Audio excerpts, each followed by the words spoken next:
வரலாற்றை நிறைய பேர் படிப்பார்கள், பலர் எழுதுவார்கள், மிகச் சிலர் இடம்பெறுவார்கள். ஒரு சிலரால் மட்டுமே வரலாறு மாற்றப்படும். சதாம் மாற்றினார். வாழும் பொழுது அரை நூற்றாண்டு காலம் பேசப்பட்டவர், கொல்லப்பட்ட பிறகும் உலகம் இருக்கும் வரை பேசப்படுபவர், புரட்சியின் மூலம் ஆட்சியை பிடித்தவர், படையெடுப்பின் மூலம் ஆட்சியை இழந்தவர், அநீதியினால் கொல்லப்பட்டவர். சதாமை பதுங்குகுழியில் மயக்கவாயு கொடுத்து நிராயுத பாணியாக கைது செய்து சிறை, வழக்கு, தீர்ப்பு, தூக்கு என்ற திரைக்கதையை வெகு சீக்கிரமே எழுதி முடித்து விட்டது அமெரிக்கா. தூக்குக்கான காரணம் சதாமை கொல்ல முயன்றவர்களை அவருடைய பாதுகாப்பு படைகள் சுட்டுத் தள்ளியதாம். உலகில் சர்வாதிகாரிகளாக இருக்கட்டும், ஜனநாயகவாதிகளாக இருக்கட்டும், தனக்கு, தன்னுடைய அரசுக்கு, தன்னுடைய தேசத்துக்கு எதிராக செயற்படுகின்றவர்களை கொல்லும் வழிமுறையைத்தான் சதாமும் கையாண்டார். வழிமுறை சரியற்றதென்றாலும் சதாம் மட்டும் இதற்கு விதிவிலக்காயிருந்திருக்க முடியாது என்பது மட்டுமே உண்மை. சதாம் வீழ்ந்த பிறகு ஈராக்கில் பேரழிவு ஆயுதங்கள் இல்லை என்பது மட்டும் உலகுக்கு தெரியவில்லை.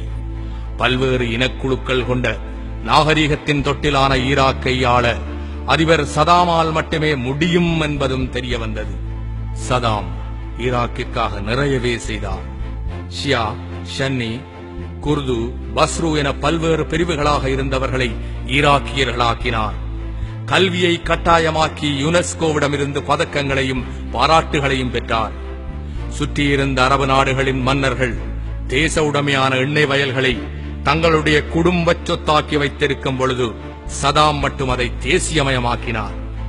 பாலங்களை கட்டினார், பளபளப்பான சாலைகளை அமைத்தார், புது புது தொழில்நுட்பங்களை ஈராக்கினுள் கொண்டு வந்தார். நாடு முழுவதும் முதியோர் இல்லங்களை அமைத்து முதியவர்களுக்கு வாழ்வு கொடுத்தார். பெண்களின் சமூக நிலை முன்னேற்றத்திற்கு விதை விதித்தார். தெருக்களை சுத்தமாக வைக்க, மக்களை விழிப்புணர்வூட்டுவதற்காக தானே துடைப்பத்தை தூக்கி இருக்கின்றார்.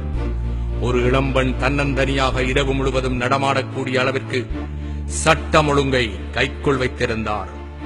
பொருளாதார தடையின் பொழுது அவர் சிரமப்பட்டு கட்டியிருந்த சில நவீன மருத்துவமனைகளில் இப்பொழுது கூட அடிபட்ட அமெரிக்க பிரித்தானிய வீரர்கள் சிகிச்சை பெற்று வருகின்றனர்.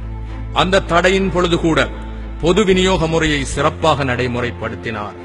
ஈராக்கின் பாதுகாப்பு பலத்தை அதிகப்படுத்தியதன் மூலமாக தன்னை பற்றியும் ஈராக்கை பற்றியும் தன்னுடைய எதிரிகளுக்கு அச்சமேற்பட வைத்தார். இவற்றையெல்லாம் ஈராக்கிற்காக இதே சுத்தியுடன் செய்தவர் அமெரிக்காவையும் ஈராக்கிற்காகவே ஆதரித்தார், ஈராக்கிற்காகவே எதிர்த்தார்.